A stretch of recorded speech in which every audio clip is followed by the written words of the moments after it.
کتونکو سلامونه.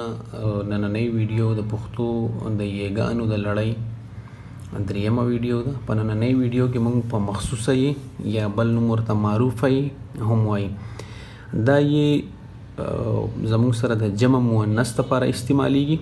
خو په دې کې بله مهمه خبره دا ده چې دا یې موږ د هغې اواز لپاره استعمالو، کوم اواز کې چې ای راشي، ای په اخره کې. لکه مثالونه زموږ سره دا دي: ښځې.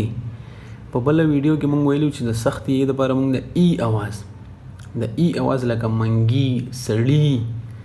نو په دې کې د ای اواز چې کوم ځای راشي، ښځې، شپې، پخې، ادې، پېښور، خیبر، داسې اوازونه چې کوم راځي، نو د هغې دپاره به موږ مخصوصه یې استعمالو. لکه دا د ښځې په اخره کې موږ داسې وایو ښځې. ای د ای چې کوم اواز دی